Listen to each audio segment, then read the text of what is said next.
Forget all you know about podcasts. We welcome you to an experience uniquely different. Please join us for our coverage of all entertainment on the fringe of society. The candles are lit, the lights are down low. It is now time to welcome our host as he steps up to the pulpit. The sacrifice has been prepared for the midnight black mass.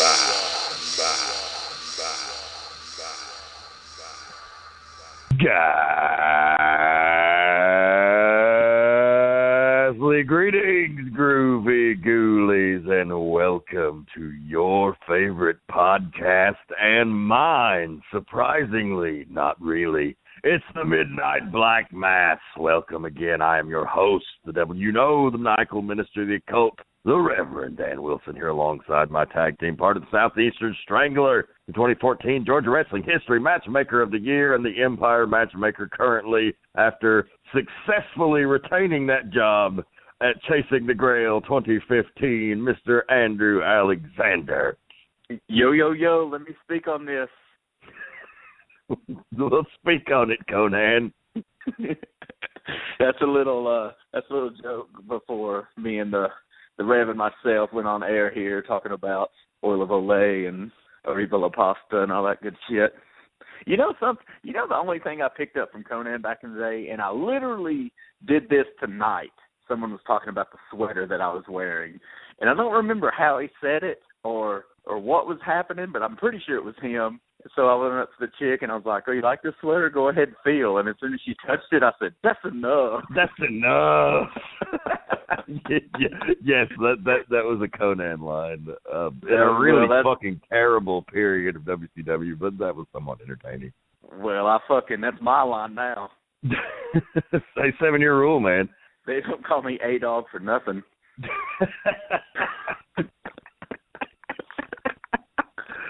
Well, fuck. Crazy episode last week. A lot of interesting feedback on the supernatural story. I guess we'll call her Gooey Mary. Well, since she was a ghost, I think we can go ahead and say her name was Brooke because that's what her name was, but that's all the information I got. I mean, she wasn't fucking real, so it's not like you can offend her by giving out her name. Gooey Brooke just doesn't have the same ring to it. What about Bowie Brooke? Well, the title of the episode was officially named The Boo Job, so maybe she's Boo Job Brooke. Sounds good to me. Old BB's coming for you next Halloween. Look out, folks. Sure, I can't wait. So how was your week? What's been going on? I mean, it was good.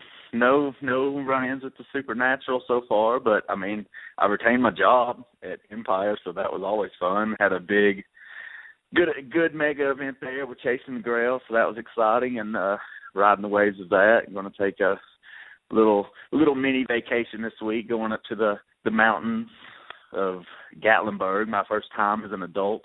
I went there once when I was like 13 with a big church group, and this shows how far back my love-hate relationship with organized religion went, is because, like, we had to go to this big, like, singing church gospel, whatever the hell it was, and it was just like thousands of people or whatever. And I just left. I was a 13-year-old kid, maybe younger. I think I might have been 12, and I was like, "Oh, I got to get out of here." And I just left, and I roamed the streets of Gatlinburg all by myself and, like, found the arcade and all that shit. Like, I definitely should not Andrew have done walked that. the streets of Gatlinburg. Yeah, and I was looking for Dollywood, I guess. How the hell were you going to get in? Did you have a plan? Were you like Macaulay Culkin in that shit or what? No, I wasn't really looking for Dollywood. I was just looking for. I can't handle the gospel music, man, and people singing and I've just never been a fan. I had to get the hell out of there. I mean, and it was, it was my first time. I can't think of being anywhere really as a kid before that. Like outside of the town you're in, and when you have a little bit of freedom, you're 13. You know there's shit to do. You got a little change in your pocket. So I bolted. I got the fuck out of there. I was like, what time is this end? And somebody told me. I was like, okay. And I made sure I was back, and nobody was none the wiser. So now you return to the mountains for solace and self-discovery.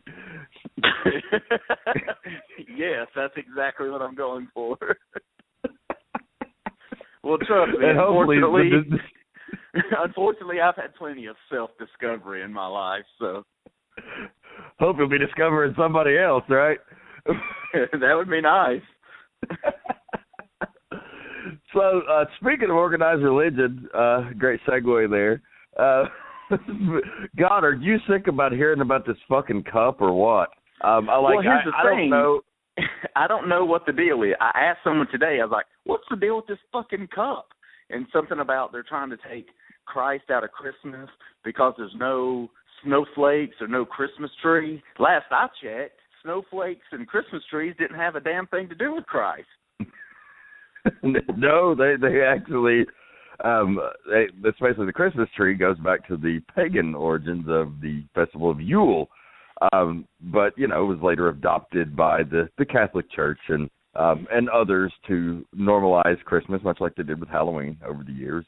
Instead of just trying to ban it outright, they adopted it and made it their own, and they added the stuff with Jesus later as far as tying that to Christmas and making that whole one big thing. The thing with the coffee cups is interesting to me, only a little bit. Like every fucking, again, this is another way where we're going to be a little hacky this week because I don't really want to talk about this too much because I know everybody's as sick of hearing it as fucking I am. I almost wonder if somebody at Starbucks made a bet.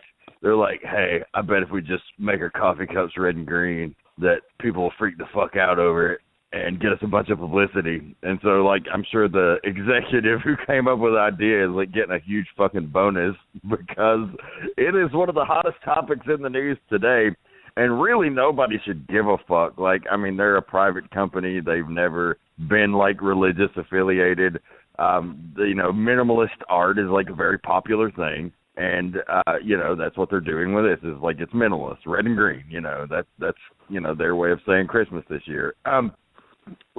Who gives a fuck? And I've seen more people laughing at the people who were offended by it than people actually who were offended by it. I think this is more of a case of, the most extreme fringe of the Christian sect of people got crazy and offended by it, and the rest of them are even laughing at them. So it's something that people on all sides of the issue can come together and agree it's fucking stupid.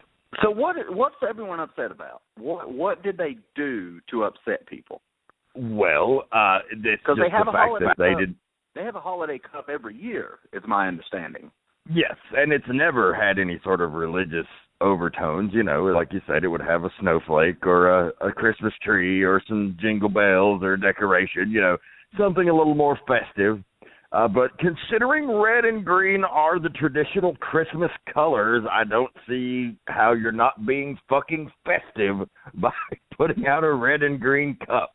Even to the people that don't make it a religious thing that are just mad because they're not doing it's red and green. That's Christmassy. They're going to sell you a fucking $5 peppermint Christmassy mocha fucking drink, and they're good. I mean, a lot of people take their opportunity to shit on Starbucks and be like, oh, fuck Starbucks. Hey, their coffee's shit. Their $5 coffee's bullshit. Fuck them. Hey, I'll pay $5 for their fucking coffee because I think it's good fucking coffee and it's worth fucking $5. But I don't pay often. It's a treat. It's something that I treat myself to. Treat yourself. Exactly. It's not something I don't go every day and get a fucking Starbucks. But hey, if I'm out that neck of the woods shopping or something, I'll treat myself to a nice Starbucks coffee because it does just taste that much better, in my opinion. But it must be a lot of other people's opinion because they can get away with charging $5 for a fucking cup of coffee and we pay it. So I got no beef with Starbucks. and like I said, most of my Christian friends are even laughing at the idiocy behind it. So I think it's just a case of the extreme fringe of any group, whether it be the right wing or the left wing. They just have to find something to fucking bitch and cry about all the fucking time to be perpetually offended. And I really think it's only those people who get super ridiculous about things, And in this case, it's a very, very obvious statement that it's the extreme fringe. You have this fucking pastor guy going on the news who looks like fucking Fred Durst, and he's the guy that really is the one drumming up all of the hate, because pretty much all of the hate for this is hate for this one guy for being just a total asshole about it. He's the one screaming that they hate Jesus. He went on CNN tonight and cut a giant promo about how Starbucks hates Jesus because they didn't want to put a fucking Christmas tree on their coffee cup. And then he also was bragging about how, there are no guns allowed. They also hate the Second Amendment. And he pulls this fucking Glock out of his pants to show that he carried it in there anyway when he got his fucking coffee. And it's you're just a fucking dick. Let me make a couple points. I just took in a lot of information right there. Let me make a couple points. A, motherfucker, you ain't got no Christian friend. B, I do too.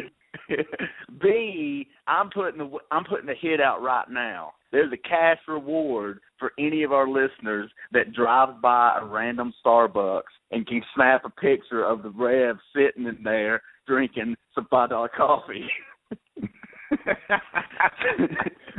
I don't usually sit in there. I can't handle the vibe that much. It's got to go on the road with me,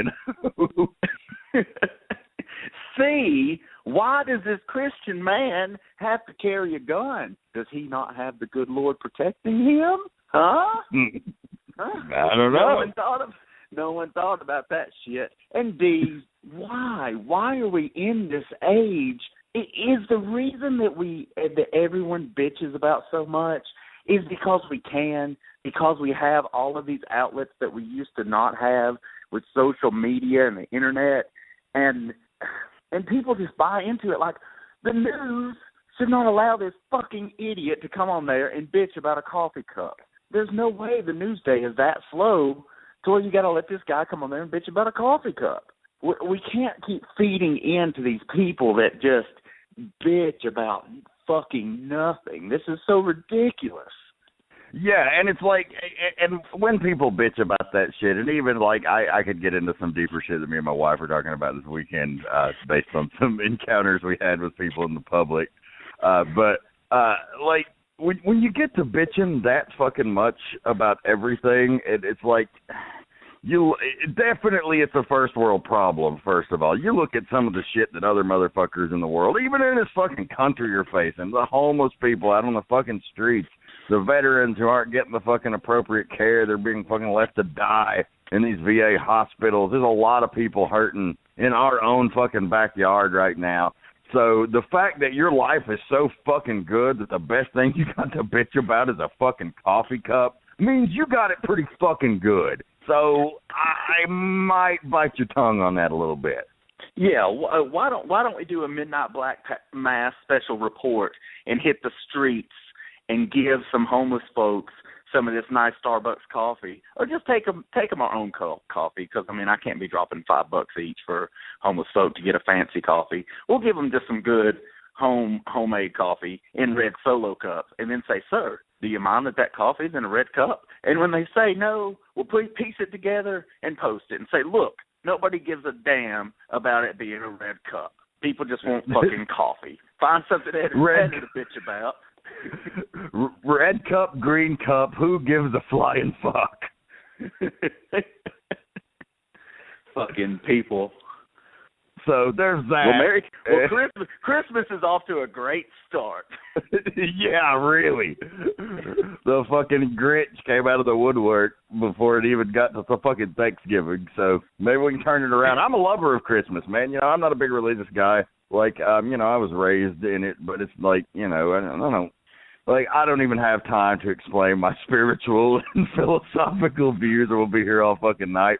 But, I don't have anything against anybody that thinks that that's the right fucking path for you. And I love the fucking celebrations and the fucking songs and the family time and the togetherness and the fucking watching the cool Christmas specials, and I'm just a big fucking dork for it, you know. I love like all the mythology behind it and like the history of Santa Claus, and like I fucking love Christmas. So fuck that guy for trying to take a piss on it. I think we need to have some special Christmas themed episodes coming up the next month. Maybe have a top 3 Christmas movies or something. I didn't know you were such a big fan. I mean, I'm a fan, but every year of my life I think I become less of a fan because of shit like that. Like fucking people bitching about the holiday cup, and it just aggravates me. But yeah, I like that idea that we could all come together and be nicer to one another and do things for people and make people's lives better. It don't fucking happen, but I love the thought of one day it could possibly happen. Yeah. I mean, you know, every now and again you run into like more randomly kind strangers around the holidays. Like a lot of people do still have the holiday spirit, you know, just there's a lot of assholes still, but it is kind of a magical time. You know, the whole peace on earth and goodwill towards men thing. Like I think that's fucking cool, and I really support that, and I wish everybody would get more with that program. But speaking of that, another wonderful segue, talking about the coolest things you could do for somebody who's down. Big campaign on the internet. Oh. No, that was last week. Okay. So, you know, the internet, we talk about all the time, all the negativity and the vitriol and the fucking stupidity and the ignorance that you find on the internet and social media. But over the past 2 weeks, folks, social media did something you would not expect. It came together for the good. A couple good things. Well, first of all, the Friday the 13th game got funded. Hey, yo, $700,000 they needed. They made it. The most awesome horror movie video game ever made will be coming to PlayStation 4 next year.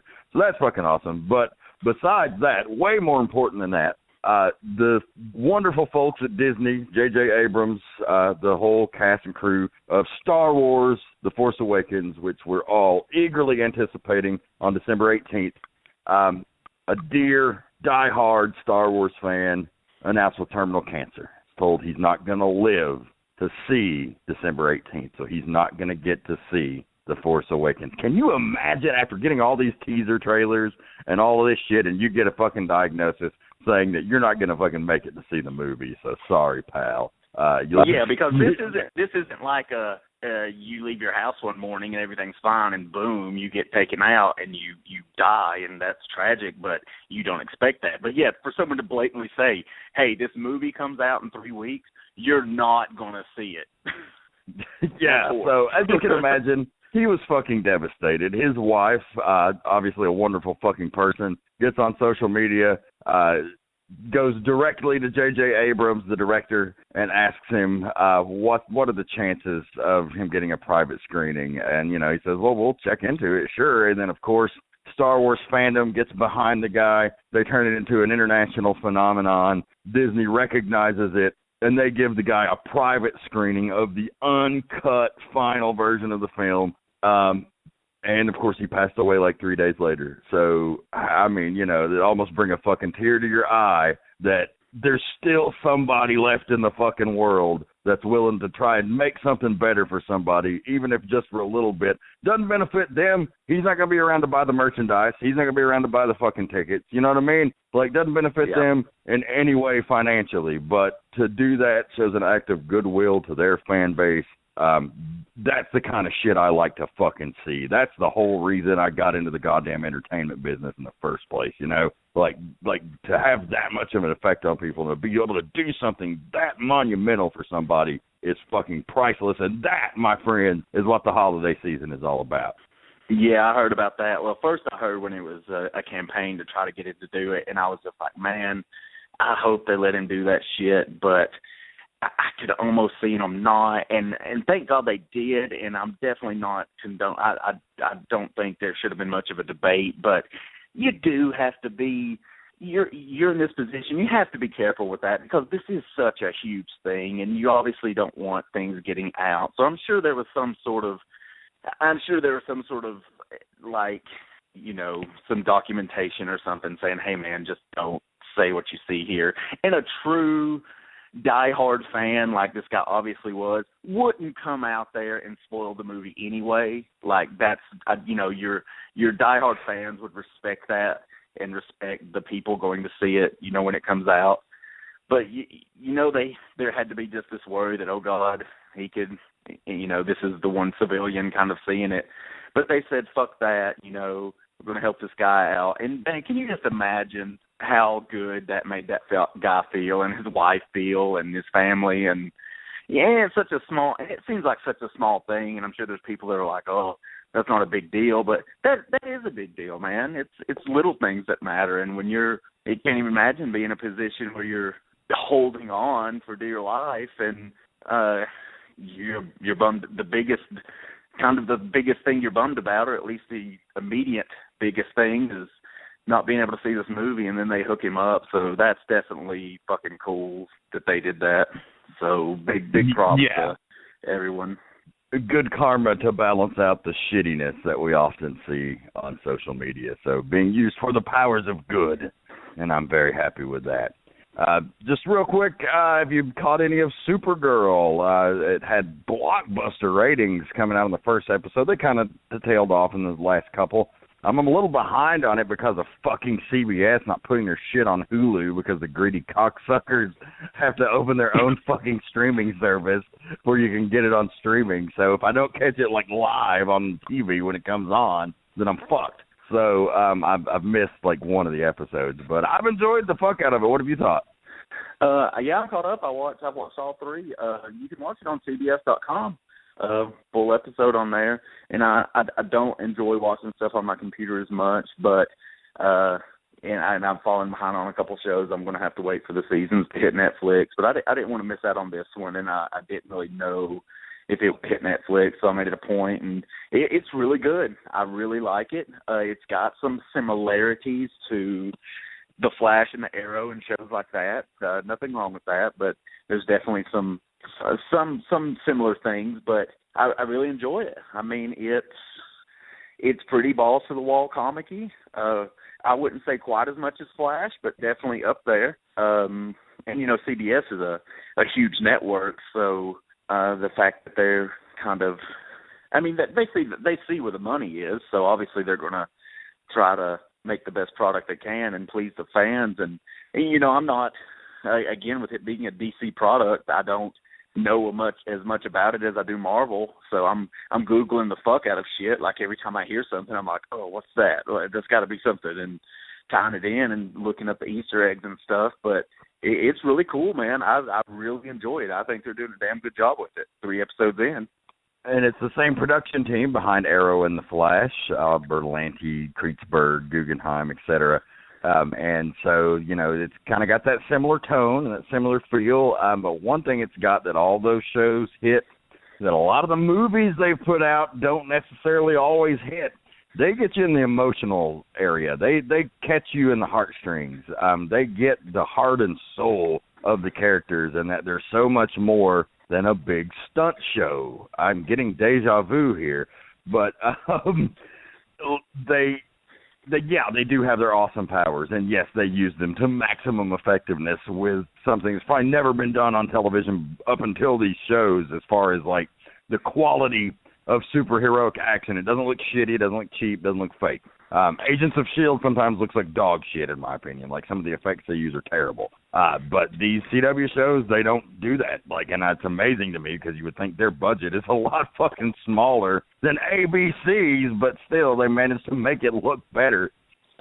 Yeah, I can see what you're saying there. I think maybe some of the Agents of S.H.I.E.L.D. stuff has stepped up a little bit, but yeah, the a lot of the stuff I see on those shows and Supergirl too, it's pretty top notch. It all looks really good, and I loved how they didn't mention Superman at first. Like, I thought that would be an ongoing gag, but that is kind of hard to get away with. They alluded to him but never said his name, but they did start doing that. And which episode did you miss? This is the one this week. So I've seen 1 and 2. Okay. I missed 3. Okay, well, I won't say anything. No, nothing huge, but the little cool things that happen. But it just makes me wish, man. I wish Marvel would do a show like this, because I still watch Agents of S.H.I.E.L.D. There's still little glimpses of it being cool, but it is not on the level that any of the Arrow, Flash, Gotham, or Supergirl are. it's just not the same. And I wish Marvel could do a show like that. And I've been praying for years for an X-Men show, a hardcore, balls to the wall X-Men show, forgetting the movies, forgetting people cast as Wolverine and Jean Grey, Professor X, casting all new, get some young kids, and do an X-Men show. And it looks like we're going to get a wish a little bit because Fox is appearing to do 2 X-Men shows, but they're not really X-Men shows. One is supposed to be called Hellfire Club, and then one is supposed to be based on, I believe, Charles Xavier's son or stepson. Legion, yeah. That'll have some X-Men cameos in it because it kind of almost has to. I'm sure these will be cool and worth checking out, but I want to see you could do so much. Focus on the school starting. Focus on Magneto's friends with Professor X, and they got the first 5, Angel, Iceman, Beast, Jean Grey, Scott. Build it up. Season finale, you got Magneto turning heel. Maybe Wolverine pops up or something. Season 2, you got Wolverine coming in. The love triangle with Scott, Jean, and Logan is that's made for TV these days. That's perfect. And then you got Rogue, can't touch anybody. She can't touch Gambit. She can't suck his dick without sucking his powers out. There's drama there. You got you probably got 100 characters easily that are well known by people that you can throw out there and do so much shit with. It would be so badass for them to just make a show like that. I mean, I'd say that's not going to be too far behind because, they're finally getting TV rights for the X-Men property. So they're going to test the waters, I think, with these initial series. There's a 3rd series that FX has that they have it's like top secret. They're not talking about it. So who knows what that's going to be. But we know about Legion and we know about Hellfire. So let's keep our fingers crossed that maybe it's that, or at least like some like New Mutants, okay, well, we've already used the X-Men in the movies, fine. But, you could tell a similar story with New Mutants or any other number of, like, the teams, X Factor. I like, there'd be a cool TV show to see X Factor, like, based on Jamie Madrox's detective agency and the shit they did in the later years with Peter David. There's so much material there. X-Force, there's a lot of shit they could use for TV. Oh, it's literally borderline endless. You could do so many seasons and you could have stuff branch off. I just think it's a fucking way to print money. Let me ask you this. If you did X Factor, what role would you have for X-Pac, Just Incredible, and A-Train, Albert? I would have them dancing to Uncle Cracker. Oh, wait, I think that's already been done. Well, I'm glad we're on the same page. It is the possible worst entrance theme in wrestling history. It's bad. It's real bad. Including the Simpsons-esque voiceover in the song from the Camp Krusty episode where they have Krusty come up on the TV and he's like, "Hey kids, I'm not going to be at the camp today, but my good friend, Mr. Black, will be here, and he's going to take good care of you, so make sure you listen to Mr. Black." And the song has the fucking same vibe. It's like, "I know you hate X Factor, but you ain't going to kiss me." Hey, let's throw a little trivia out there for hardcore Anarchy or the former Anarchy wrestling fans. If you remember the group that I was a big part of called the Entourage, we had a huge bodyguard-esque character named Jackie Black. And I won't get into his first name, why it was being Jackie. We'll save that for a later day. But the reason his last name was Black was from the mind of the Rev for that exact reason that you just heard. So we could do vignettes and it would be like, "And you're going to deal with our bodyguard, Mr. Black." That's how great booking in wrestling is done, with inside jokes that only entertain a handful of people. And liberally steal from The Simpsons. If my career is any indication, I've stripped mine The Simpsons from material over the years. But so I guess that's a good way to move along to the Wrestle News. So What's going on in the wacky world of professional wrestling, our home? Well, sad news to report out of the gate. Very, very sad to hear that one of the true all-time outlaws, badasses, true original characters in professional wrestling, the fabulous Don Fargo, passed away this week. Of course, the brother of the legendary Jackie Fargo, who preceded him in death just a couple of years earlier. Don was always known as a wild man. He had like full sleeve tattoos in the fucking 60s, you know, when that wasn't a thing. And like ran with bikers and just notorious tough guy, great entertainer, great dude. I never really got to spend much time. I was on a convention or two with him, but never really got to talk to him much. Would have loved to have sit under that learning tree. I'm really jealous of the guys in the Nashville area that got to, and just, you know, he was up there in age. But still, he looked great at like the last few reunion shows. You see, he looked like an extra from fucking Sons of Anarchy, you know, which is great to see for an old-time wrestler instead of him like, you know, broken down and in a fucking wheelchair like most of them. So, but damn, just that sucks to hear, man. So rest in peace, fabulous Don Fargo. You will be missed. Yes, sir. Absolutely. It seems like it could almost be a weekly segment on the show here, you know, which is just a shame to think about. But it's just a lot of guys in the business just going too early. You know, some of them without some full lives, but it just seems to have a bigger rate of people passing away than, you know, any other sport. Yeah, it sucks. I mean, you know, and guys like that, like, it's inevitable. You know, nobody lives forever. Like, we all gonna have to pay the piper and meet the black racer one day or another. But fucking, you know, you don't want that to happen to young. Obviously, it's a tragedy when it does. But for a guy like Don Fargo, you know, he's still up there in age. But God damn it, you hate to see it. And of course, when the wrestling, the generations span from many different ages and age groups, like you said, it's kind of always going to happen, especially when we have a high rate of younger deaths as well. Yeah, definitely. I mean, it is unavoidable. Like you said, it sucks to hear about, and it is just more. It's something you hear about more frequent than a lot of other hobbies, sports, entertainment. So it's kind of just something that's always there. Yeah, damn sure. So.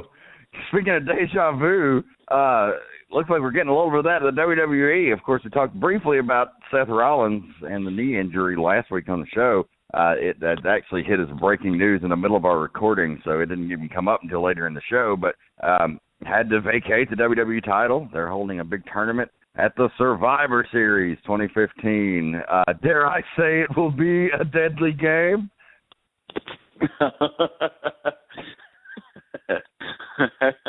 That's pretty good. I think I kind of suspect a similar finish at the end of the tournament, but you know, maybe they'll surprise us. It just sucks because I mean, Seth Rollins is kind of, when you got guys like Orton out hurt and Cena taking some time off, Seth Rollins has been the biggest star that they've made over the past couple of years. And I mean, they've done a pretty good job with Roman Reigns, Dean Ambrose, some people like that. But this guy was, I mean, a certifiable main eventer that has done, I mean, I think he's done as about as good a job as anybody could do at this day and time with the title run, and really doing a pretty damn good job of being a real heel in the business and working as that chicken shit heel that is so sadly missing from any wrestling, in my opinion. But I think he did a pretty good job with it, and it sucks so fucking bad to him to be on fire and to be doing a great job as champion, as the guy, and then something so simple takes you out of the game. And I mean, it'll be interesting to see what happens with the tournament. I think there's definitely two guys, the aforementioned Reigns and Ambrose. I think they're the only two guys even remotely close to being in a position to become the champ. So good for them. Hopefully they can take the ball and run with it and really capitalize. And we've seen that a lot before. A lot of guys have capitalized on a bad situation or an injury or a champion going down, and then they get the ball and they either run hard with it or they fumble. And I think both of those guys will be in pretty good shape going forward, but it sucks, and it's a bad time for that to happen because their star power is certainly down. Yeah, and, they've had some trouble with ratings and things lately as well, so hope everything turns around up there. They usually always bounce back, and so they always set the tone for the business. So, if you don't want WWE to be successful, you're a fucking idiot if you're in the wrestling business, because they're not going anywhere. So your only other option is them to go out of business and let somebody else take a turn. And I don't think that's ever going to fucking happen. So, stranger things have happened, but I would have thought WCW would have gone out of business either. But it was like, we need them to be successful. Like, everybody in the business needs them to be making money, because then there is a bit of a trickle-down effect there, especially in the popularity. I recall it from when I first broke into the business, and they were still somewhat hot from the Attitude Era. Business was a whole lot fucking better, and it ain't recovered since then, And so that's kind of the shit that we got to deal with. So, best of luck to them. Hope they bounce back. I'm sure Survivor Series will be a great event. I'll be tuning in. I usually always check at least the big 4 pay-per-views live, and usually try to get together with some friends and watch them or something. But definitely hope that they move on. Yeah, and they're hopefully got some big plans for that event for The Undertaker. It marks his 25th anniversary in the WWE, which is just a fucking incredible run. And obviously everybody knows about his past and his career, but hopefully we'll get a chance on the Black Mass to take a special look at that upcoming and celebrate that 25th anniversary. And Survivor Series actually taking place just down the road in Atlanta, Georgia. So may check that out. I'd definitely like to, just to see what happens, and it is one of the big 4 events, and I've seen, a couple Rumbles and a couple WrestleManias live. So it'd be cool to mark that off the list, but seeing live wrestling, especially outside of a big event, it just doesn't get me as excited as it used to. I'm definitely more of I like going to concerts and just shit like that. But I'll spring for some nosebleed seats and see what they do with the Taker on his big celebration. If I was them, I'd put the belt on him. But well, they might. This shit ain't over yet. Yeah, definitely. Always been a huge fan of the Taker.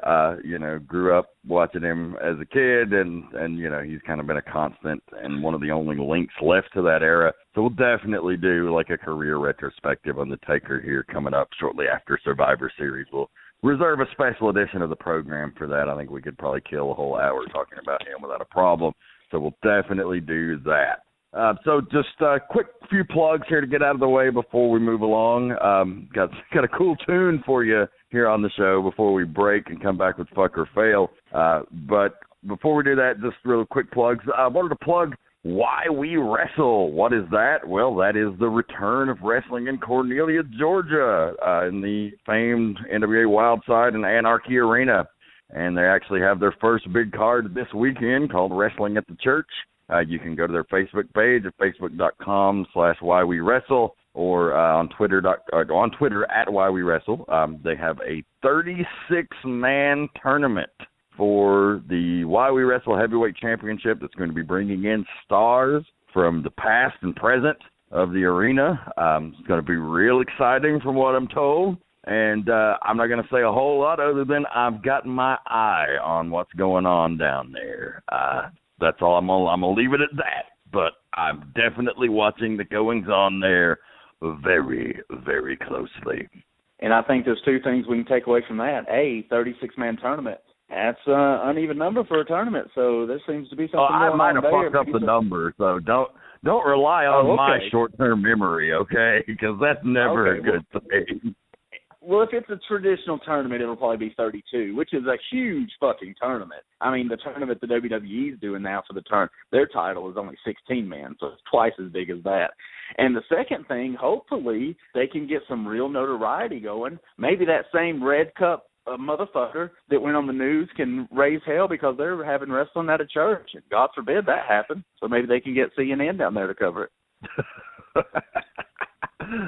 They would be so lucky. I mean, wrestling at a church, that's just so devilish. at 4236 Level Grove Road, just 75 miles northeast of Atlanta, Georgia. I was not the salesman there for a while, was I?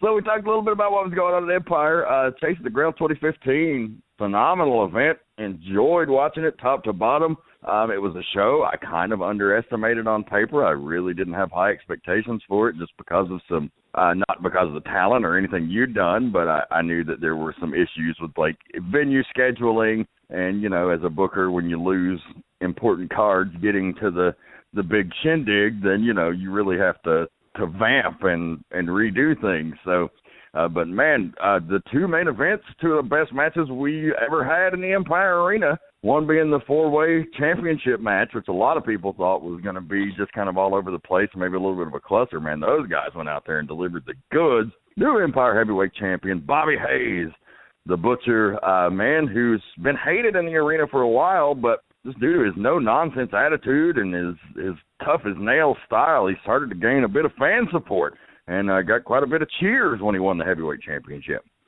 Yeah, I mean, he's been chasing that sumbitch for 2 years, and, I mean, literally over 2 years, chasing his sights directly set on the Empire Heavyweight title, and he finally walked away with it after, you know, quite a few chances. But, I mean, this guy's a 20-plus year pro in wrestling, and you know, he's probably going to be a handful to deal with, but I mean, you can't knock this guy's credentials or his talent. And like you said, I mean, he's a straightforward. I mean, he's pretty much a badass. I mean, we've seen him in some battles with the Strong Style Psycho Tank. I mean, he's tested, so it's going to be an interesting time to see what happens there in the heavyweight title picture for sure. Yes, and then, of course, the big War Games match. We don't have a lot of time left to discuss that before you have to get into our next segment here, but just that, you know, we know you guys won, Team Empire won, thwarted the White Rose and Drew Delight, but the big surprise, Gunnar Miller joining Team Empire at the last second and really coming in to save the day, and what a great fucking match that was. When you have people jumping up and down and throwing babies in the air, you know you did something right.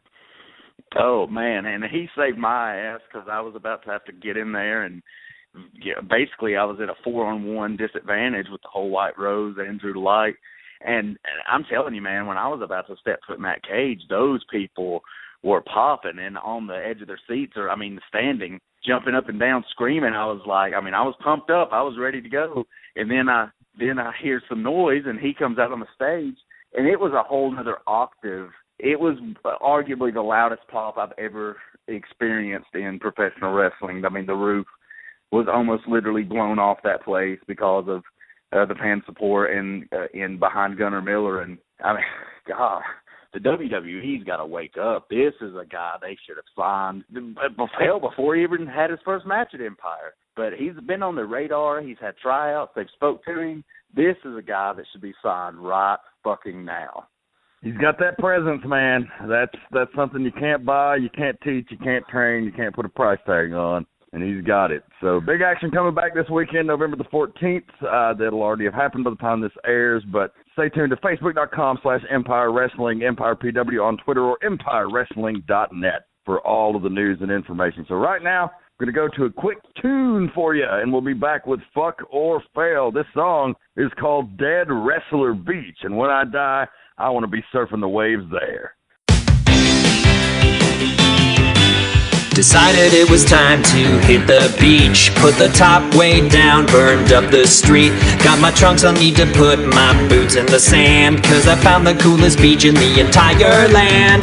Dead, dead, dead Wrestler Beach. Dead, dead, dead Wrestler Beach. Macho Man was there with Miss Elizabeth, Yokozuna, Owen Hart, and Davey Boy Smith. Mr. Perfect was getting the perfect tan. Rick Rude wasn't rude, he shook my hand. I threw frisbee with Junkyard Dog, Eddie Guerrero in our bar, splashing waves like a frog. I got a sick haircut from Luna Vachon. I felt kinda awkward around Chris Benoit. Dead Wrestler Beach is cooler than words. The Von Erichs hanging with two of the free birds. Bruiser Brody and Brian Pillman, Hot Dr. Death and the Big Boss Man. Dead, dead, dead Wrestler Beach. Dead, dead, dead Wrestler Beach. Captain Lou was there, always thought he was funny. Candido's there too, you know he likes it sunny. Warrior's putting sunscreen on his big chest. Andrew Martin's there taking the lifeguard test. I could hang all day till the sun goes down with Umaga, Eddie Gilbert, and Bad News Brown. Andre's got an awesome volleyball team with Bam Bam, John Studd, and the American Dream. I never wanna go home, all my favorites are here. Wanna set up a ring and watch them all year. Sherry was there and I sat down beside her. We were both shocked to see Rowdy Piper. Dead, dead, dead Wrestler Beach. Dead, dead, dead Wrestler Beach. It's where they all hang ten. They're here but we'll never forget them. Dead, dead, dead Wrestler Beach. Dead, dead, dead Wrestler Beach. R&R and R.I.P. Our thoughts are with their families.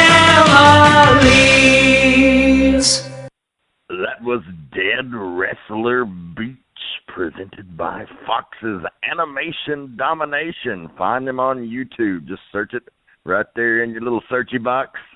Dead Wrestler Beach. That was a fantastic little tune. Really, like, I hope that's what happens when you die, is you just get to go hang out on a beach with your favorite wrestlers. I think that's probably a best case scenario. Yeah, that's definitely best case. Maybe a bit of a stretch, but hey, who knows? I don't know. I've never been dead. Nope. Only been filleted by the dead. That's true. So, yeah, go check it out. There's a great little video that goes along with it. So, you know, while we play you the audio here, just as a little taste, you really have to see the video to get the full effect. It's a nice little cartoon, has all the wrestlers in it, some really hilarious shit, like the line about Chris Benoit, like, totally busted me. Yeah, most of it, I would say about 90% of the song's pretty solid. Some of it there's just like, oh, we forgot these guys, let's throw their names in there, but they fit in, you know. A ton of guys. They left out a handful, but not too many. It's definitely a fun video worth watching. A nice little tribute. Yeah, I definitely loved it. But looking at my watch, I think it's about time for In a World Filled with Sluts, Whores, and Women Who Make Questionable Choices, one man sets out to fuck them all. Will our hero fuck or fail?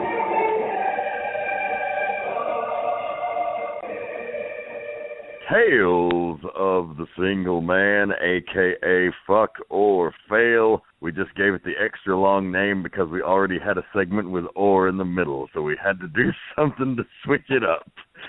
So, what have your neither regions been up to in the past week? Well, now keep in mind I did mention this last episode that this particular story I felt needed to be shared.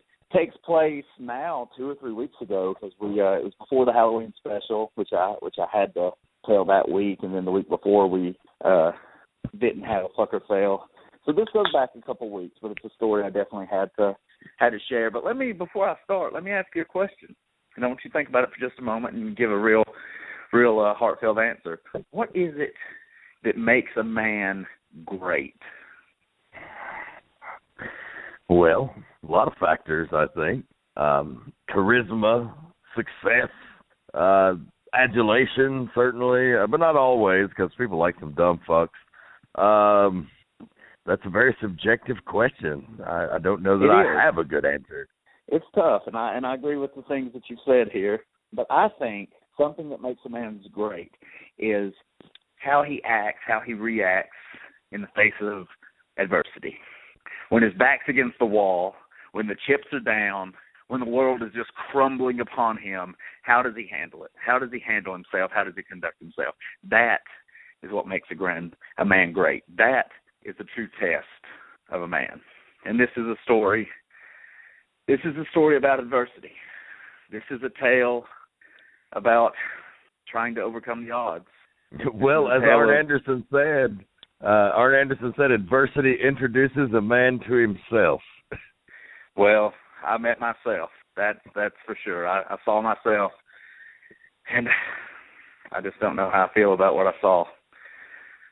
But I must take you back. I must take you back several years. I go back several years to my early 20s when I had a friend. We were friendly. We met, and we were just friends. Really, there was always a little flirtation. There was an undeniable sexual tension, but neither one of us approached it.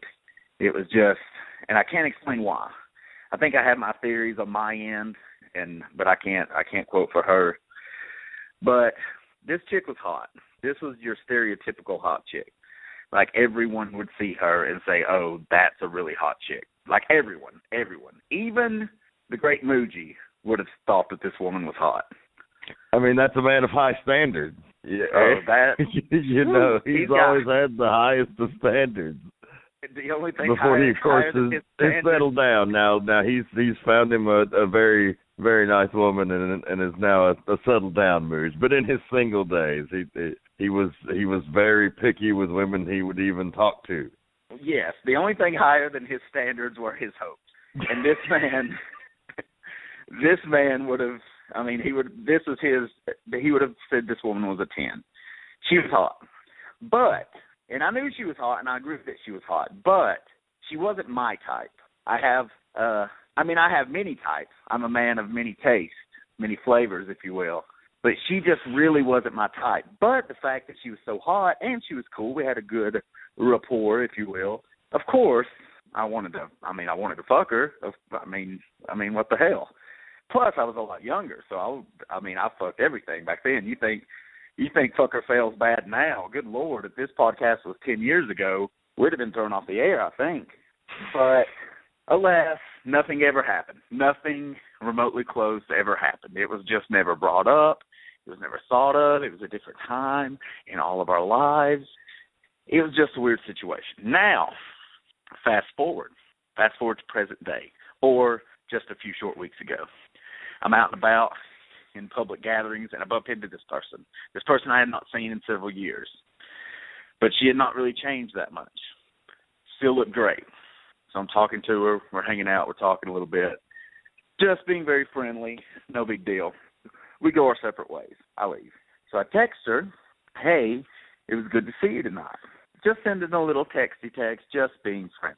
She says, oh, yeah, you too. Why don't you come over to my place? And keep in mind, this is 2 a.m, and if a girl's even texting you after midnight, there's a great chance you can nail her. But if a chick's telling you to come to her house after midnight, you're not going over to play fucking Parcheesi. You're going over to fuck and or fail. So I'm like, oh, wait, but something's afoot here. Now, as we've ran into in the past, I didn't have condoms on me. I don't just keep them on my person. I just went out casually, not expecting anything like this, especially like this. It sounds like you need to invest in some, motherfucker, because that's a common theme in these stories now. I keep them at the house. This is about the third time it's happened, I'll admit, and I'm learning my lesson, but I'm like, I'm very caught off guard by this. I said, oh yeah, and she goes, yeah, you can take me to McDonald's, because of course she'd been drinking, and I'm thinking, oh, story of my life, bitch just wants me because I'm sober. I can take her to shove a burger down her throat. Just the plague of being a nice guy, because every now and then I can be a nice guy. I know our listeners may not believe that, but it's true. She's not very far away from me at all. It's basically on my way home where she lives. So I'm like, yeah, I'll swing by. I'll see what happens. I'm not expecting anything. Of course it entered my mind, but I'm like, no way. I mean, we didn't 10 years ago. Why the fuck would we now? So I get there. She's like, come in. And I go in, and the chick has no shirt on. And I'm just like, oh, hey, what's up? She goes, oh. She goes, oh, you got here quick. And I said, you just told me to come in. Who the fuck else were you expecting? And she's like, oh, nobody. And she puts her shirt on, and she's like, let's go to McDonald's. And I'm like, okay. Because, I mean, I love McDonald's, you know. Who doesn't love McDonald's, especially 2 in the morning? So we go to McDonald's. It's not that far of a drive. We go, come back. She's like, come in, let's eat.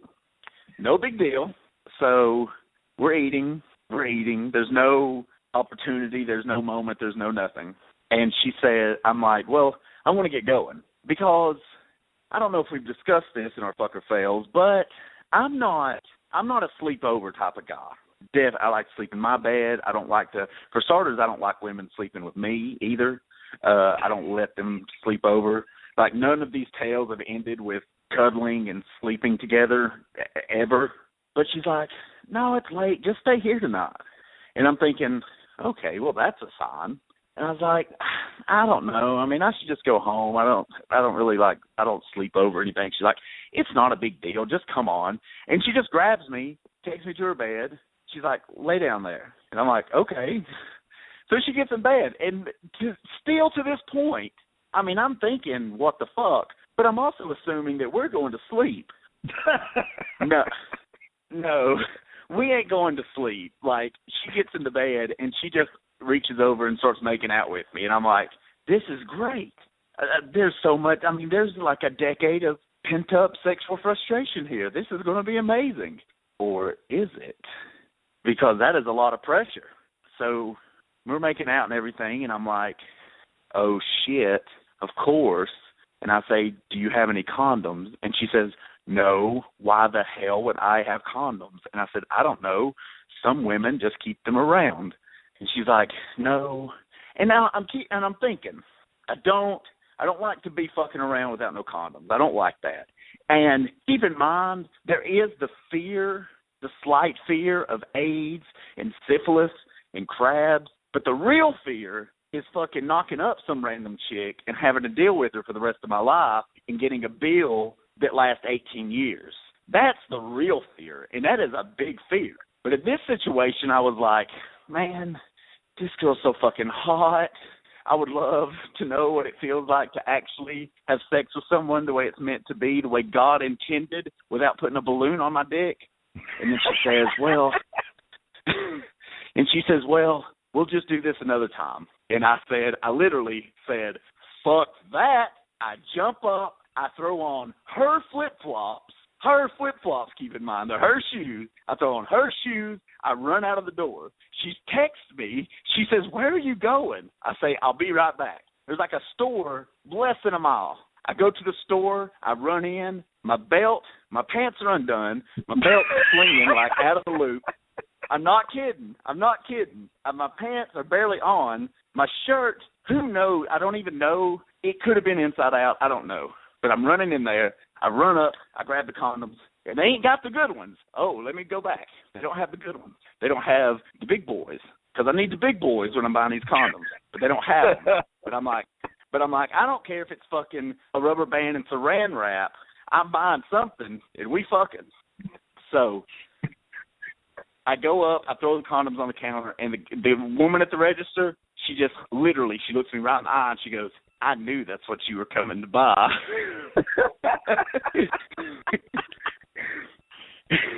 So I pay for the condoms. I run out. She yells, good luck. I get in the car. I go back. I bust into the chick's house. I'm ready to go. Now, also, I should mention that before I ran out of the door, I was as ready to go as I've ever been in my life.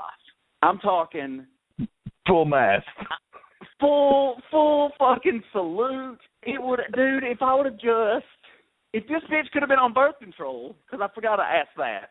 If this bitch could have been on birth control like any self-respecting human being, we would not have any of the problems that we're about to encounter. But she didn't. So I get back, I jump in bed, I'm making out with her, nothing. Less than nothing. Nothing. And also, I've grown very spoiled when it comes to certain things. And she's a really hot chick. And that whole theory about hot chicks not trying as hard in bed, that shit is fucking true. Because usually a chick's got her face buried in my ball sack. She's like fucking stroking my shaft, tugging my balls, doing all sorts of crazy shit. This bitch ain't doing nothing. She's thinking in her mind that I should be so grateful to be in her bed that she don't have to do shit. She even says to me, I shit you not, she whispers right in my ear, This is the most stone cold shit I've ever heard in my life. What's wrong? Isn't this what you've always wanted? Like, just flaunting herself. Like, I'm giving you the chance. And I'm like, I cannot believe this shit. The whole time this is going on, nothing. Whoa. And like, and I'm like, what the fuck? I said I was ready before I left, and she says, oh, I know. And I'm like, I know you know. But like, it was like fucking Brock Lesnar F5 my dick 3 times. And as I lay there, I had no choice but to admit defeat and know that the streak had ended. Oh, no. But as I lay there and as I toss and turn for several hours before finally falling asleep, I wake up about maybe 3 hours later, and I'm ready to go. He's back. He kicked out at 2.9. Sure, it's the morning. Sure, no one's brushed their teeth, but I'm fucking ready to roll, son. So I get the condom. I open the condom. I put the condom on. And in a mixture of this condom being meant for a fucking 7-year-old with a baby dick and me turning into a total fucking retard overnight, something happened, and I shit you not, this condom exploded on my dick. I'm talking, it went pow. It made a loud-ass sound. It said pow and popped on my dick. It hurt so fucking bad. Imagine flipping your dick with like a rubber band or something really hard. It went pow. It hurt my dick. I said, oh, shit. She said, what's wrong? I was like, the condom broke. And she says, oh, you think? And that motherfucker died again. And I didn't even try. I didn't even reach over and try to bring it back. I literally just admitted defeat, and I said, fuck this. And she's like, it's okay, we'll do it another time. And I said, yeah, cool. Well, I better go. And as I drove home, I knew that this was the worst sexual experience with arguably the hottest chick, easily top 3 hottest chicks I've ever had the chance with. And I went home in absolute shame. So I've stood in the face of adversity, and I crumbled like a fucking bitch. Oh, damn. So the first one in the fail column this week here on the Midnight Black Mass. And an epic fail. The most epic fail of all time. Well, folks, you cannot say that Andrew Alexander is not honest and he's not out here spitting the truth to you, because clearly a man who was out here only to put himself over would have never told that story. But no, he knows that you need to see the humanity, and so you're going to be rooting for that big comeback next week on the Midnight Black Mass. Oh, I need a comeback, my God, because I'm taking the heat right now, and my God, I just don't. I mean, this is shaking me up. I mean, as we know, the next encounter was with the ghost, and there wasn't as much pressure there. I didn't even know the person. Turns out she wasn't even alive, and all I got was a blowjob, which I could have fucked her, but in the end, all I got was a blowjob, much less pressure. So I'm telling you, I'm nervous about that next up to bat. I got to tell you. Yeah, I mean, sex is very much a mental thing, you know, and if you ain't in the right headspace, sometimes you just can't deliver the goods, and it's something you got to sometimes overcome. And in case you're wondering about my communication with this girl, because now this is a solid 3 weeks old, it's been very minimal. It's been, you know, because I don't want to try too hard. I don't want to seem very eager and very desperate. But I've been like, hey, what's up? Oh, yeah, what's going on? Yeah, blah, blah, blah, blah, blah. So we need to hang out sometime. And it just feels, maybe I'm paranoid about it. Maybe I'm just seeing the negative in it. But I really don't think so. I'm really getting that vibe of, yeah, you had your chance. You're never going to get a chance again. I feel like that Simpsons episode, man, you had your chance. So I don't know, man. And I'm not making excuses for my performance, but it was just like the stars were aligned for me to fail. just running in gas stations with pants around my damn knees and fucking this chick just laying there like a cardboard cutout, not helping me out at all.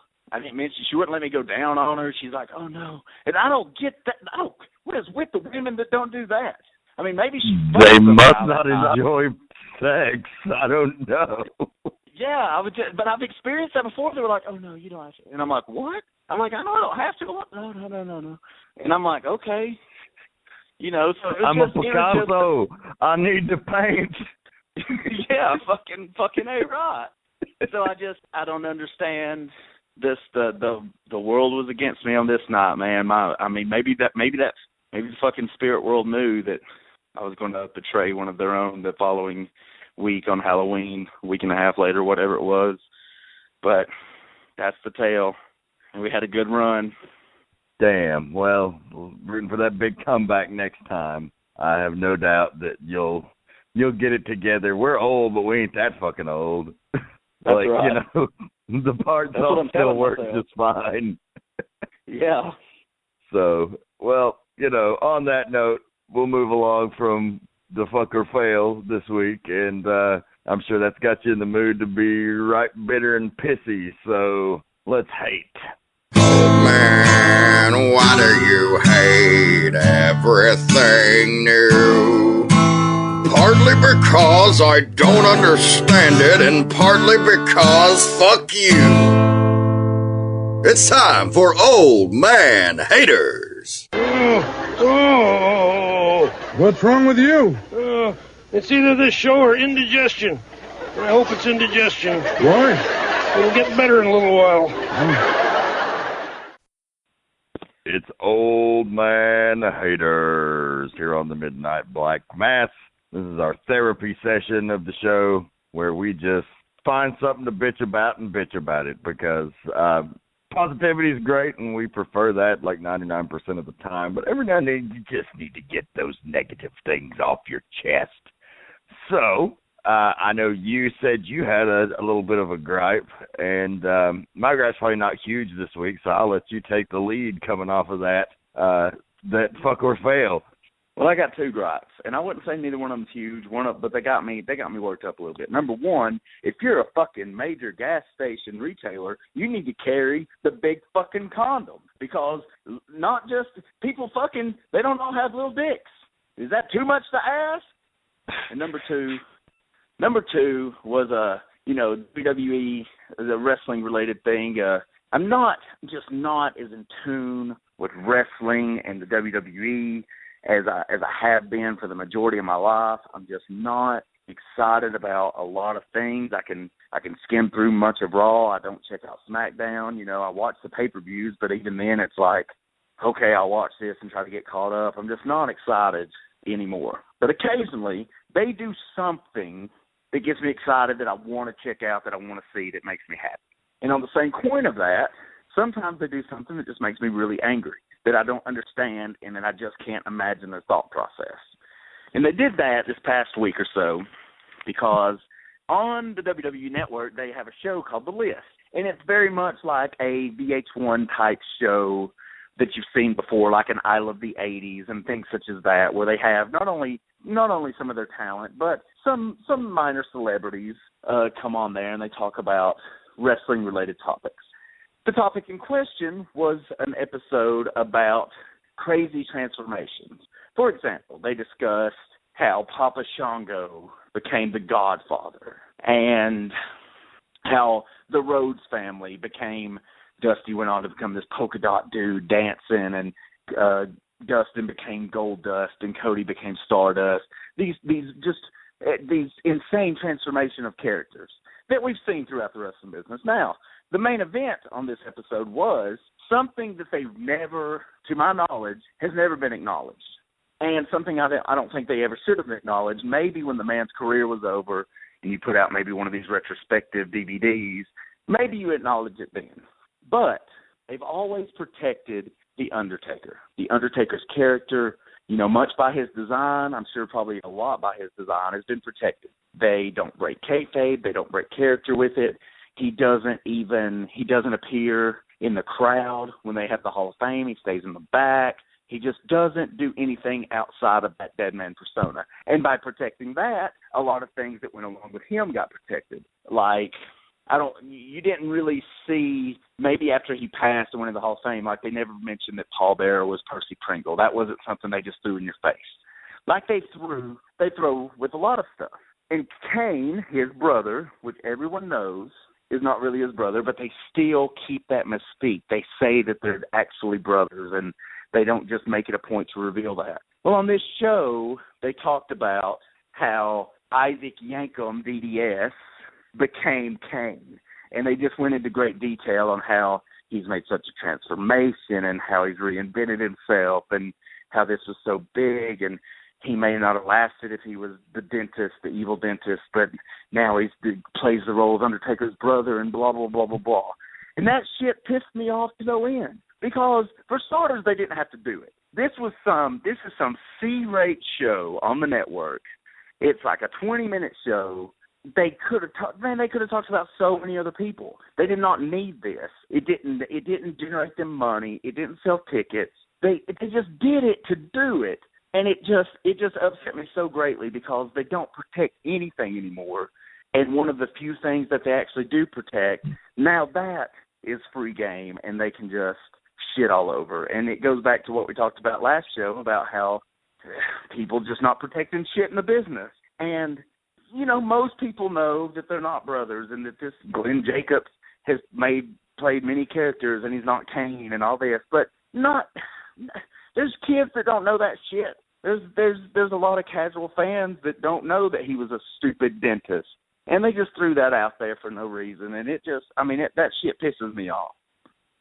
Yeah. I mean, I definitely understand that. Like, it's really hard to take that seriously. I mean, like all the smart fans know he was Isaac Yankem, but it's just a matter of just putting it out there, like, you know, in your face. It's like you got to wonder, did Vince even know that was going to happen? And he probably hit the fucking roof when he found out.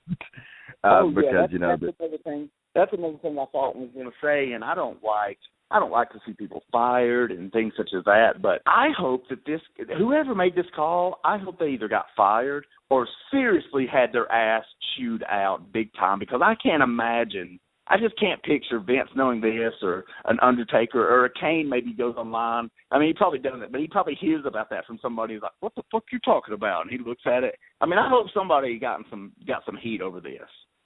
Yeah, I mean, it's just weird because they've gone to great lengths to avoid that. Like, anytime it's come up on anything else, they kind of will, like, make some kind of joke that doesn't come out and say it, you know, but just kind of hints. It's like a wink, wink, like, you know, we know you know, but we're still not, you're not going to get us to come out and say it. And exactly. It seems that's not the case anymore. So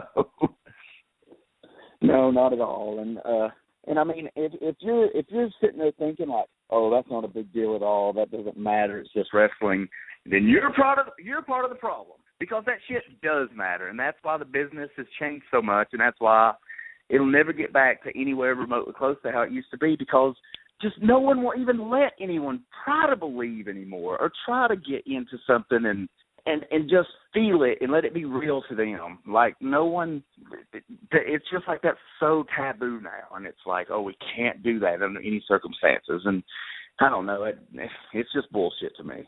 Yeah, I mean, and again, like we said last week, it's not coming from a place of, oh, back in my day, kid, old man angrily shakes fist at cloud, you know, like, it's not that at all. Like, it's just, you know, hey, we've been working on the fucking indies for 15 years, and the crowds have been about the same everywhere you fucking go, and there was a time before that when wrestling was super hot that the crowds were great everywhere. And, you know, we just like to see that and be a part of that, because you really got to bust ass and travel to go get places that, you know, have legitimate crowds and money, and it's few and far between. So hats off to all the guys who are able to do that and make a living, because there ain't very many of them. Yeah, definitely.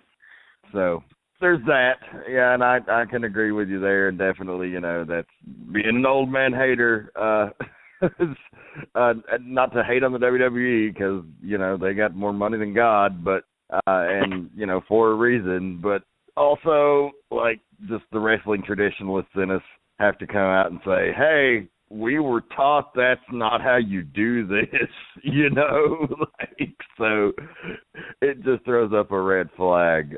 But so I have to say, I have a quick story I want to tell before I go into my brief hating, because there'll be a lot more hating on this later subject to come, I'm sure. I don't want to blow my load on it now. But I just have to tell a funny story about me being an old man hater in real life. And I wanted to tell it because it also references Halloween and the aforementioned Woody costume, which I still haven't posted a picture of, but I definitely will. I posted on my on like my Twitter, so you follow me on Twitter, you can see it at Dragons Rejects. But fuck, so I'm taking my kid to McDonald's, right? And on the way, before we get to go trick or treating, then get her a little food in her stomach. And, you know, so she doesn't just fill up on candy and become a tyrant, because, you know, you got to modulate that kind of stuff when you're a parent. You can't just be like, all right, here's all the candy, you know. Like, all right, we're going to get some food in your stomach, and then you can eat your candy. So we stopped at the drive-thru. Everything's going great. The cashier, you know, compliments our costumes, talks about how cute they are, ha, ha, ha, and we make small talk. And she hands me my change, and I guess, you know, like at McDonald's, they don't ever have anything ready like they're supposed to. So there's like two giant trucks. And of course, I live in the middle of fucking Soddy Daisy, Tennessee, Rednecksville, USA. So there's like these two giant, like almost monster truck tire like trucks, you know, that the big deer hunter guys. And there's two of them like parked out on the curb. So I can't move, and then the woman behind me, like, just keeps inching up my ass, and I, like, kind of, you know, make arm gestures. I like, look, I can't get around these people. I need to back up a little bit. So I start backing it up a little bit. I mean, I can see how much room I have between me and her. Not much, but enough to where I can kind of, like, wiggle one way and forward and back and forward and back and forward and back and forward, like 20 times, until I get my car turned to where I can get the fuck out. So I'm backing up, and this lady's like, she just keeps moving forward. I'm like, hey. And then she starts cussing at me for backing up. Like, I can't back out. There's a car behind me. Stop, stop, stop. I'm like, I'm not going to fucking hit you. I can see your car. And then she just won't shut up. So I scream out the window, like, I'm stuck. I can't get out. What do you want me to do? I, like, full reverend while wearing a fucking Woody costume. That's what I was about to say, because you're dressed in that ridiculous costume. That, I would have given anything to see that shit right there. How do people catch everything in the world on camera, but no one caught that? I don't know. The guys in the trucks are, like, looking around to see what the commotion is, and they're just, like, laughing. And, like, you know, not even trying to fucking help. It's like, you know, I pulled off and I hung them the bird too, and had some choice words for them as well as I drove away. I'm glad it wasn't caught on tape, because it probably would have gone viral. A grown man in Woody costume curses McDonald's customers. So we've learned a lot in this episode of the Midnight Black Mass. We've learned that you should stay away from McDonald's, because nothing good comes from that. And we've learned that once a year, the Reverend, he's all Woody, and Andrew Alexander is no Woody. Absolutely. So I just had to share that. It was too good not to, and I forgot to tell it last week, and I felt like if I didn't tell it this week, then I was going to totally forget about it, and it was too good not to share. Yeah, that's a great fucking story. I would have given anything to see live and in person. Since we have another minute, we're still hating. I just want to go back to one thing, even though I can't top fucking Woody hanging the bird, cussing old ladies and redneck truckers.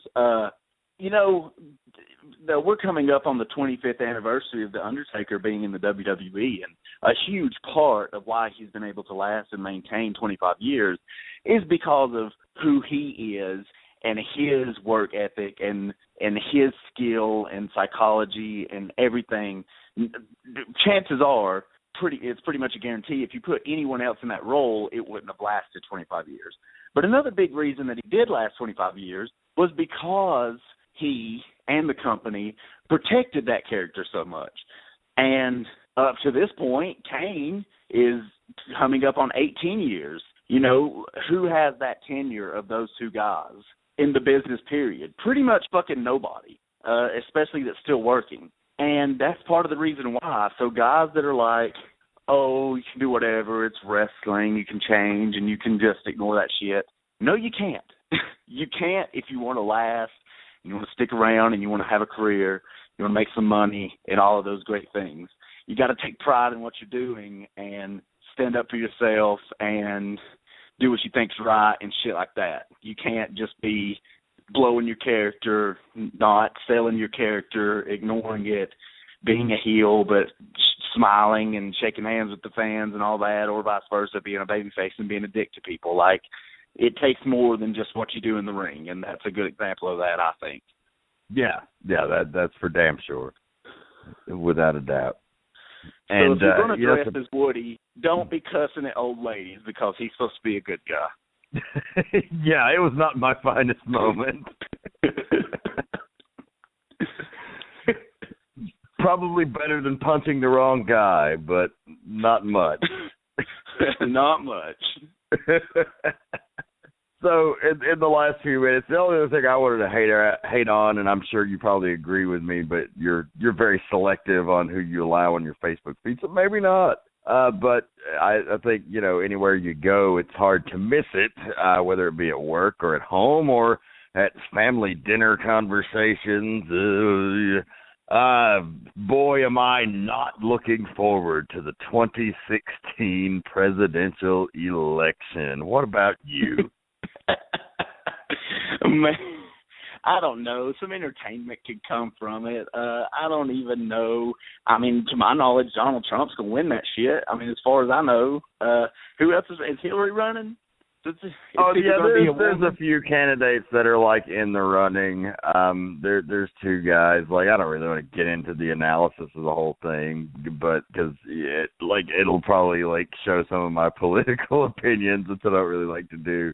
But it's like Donald Trump and another guy named Ben Carson on the Republican side, and then you got Hillary Clinton and Bernie Sanders on the Democrat side, and they've all got, you know, reasonable followings, and really interesting to see what happens. But I just fucking hate politics. Like, it's such a fucking work, and it's such bullshit. And, like, these people like promise everything under the sun, and people just fucking eat it up like idiots.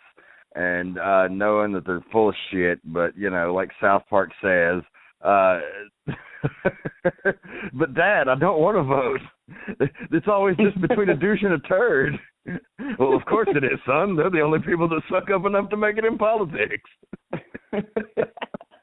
I agree. I mean, I try to be a little selective on who's my personal Facebook, but I still have I have like 500 people on there, 450 of which I don't even fucking know that well. So I daily see shit that I'm just like, holy shit, like about everything from red cups to fucking the presidents to the flag not going down for some shit. And, oh, Bruce Jenner's not a hero. My aunt's cousin's boyfriend's next door neighbor's a hero because he went to Iraq and peeled potatoes.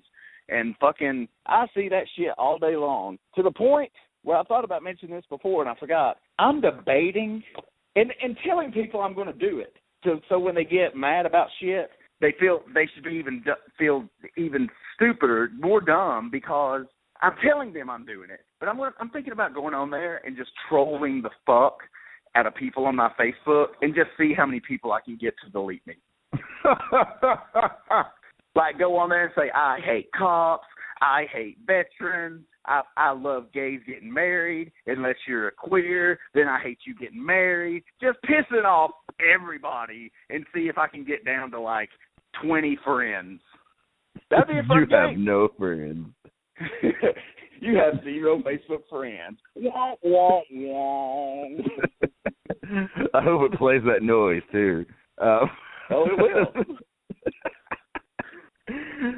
Yeah, like, it just causes such, like, people who are normally intelligent, well-spoken people become blithering fucking idiots come election time on both sides of the coin. I think the facts are often ignored. People just buy into the bullshit that's said about people. They buy into the bullshit that the candidates spew and that the other candidates say about the other candidates. So it's really like a double-edged sword there.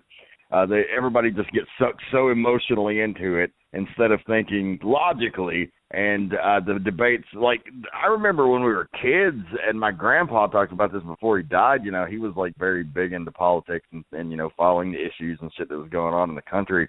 And he was just embarrassed of the political system in 2014. You know, he said, these people are idiots. Like there was a time, you know, when Democrats and Republicans, like, they didn't agree, but they respectfully disagreed. You know, they went out there and tried to work together for the common good of the country, because that's really what it takes to make the country go. If you go too far on any one line of thinking, then you're getting into dangerous territory. So the mixture of everybody is what helps make this country go around. And, you know, he was just always very disgusted with the way things have turned, where these people are just like petulant fucking children out here hurling shit at the wall at each other. They're like monkeys throwing fucking shit at each other on television is what it is. I mean, it's. But we've got all of next year to talk about that, and we are out of time. We'll see you next week. For Andrew Alexander, this is the Rev Dan Wilson. Keep one foot in the gutter and one fist in the gold. Good night. This has been a production of the Potty Humor Network. Find us online at youtube.com/Potty Humor, or subscribe to us weekly and never miss an episode by searching Potty Humor on iTunes or Stitcher. Thank you for listening, and good night.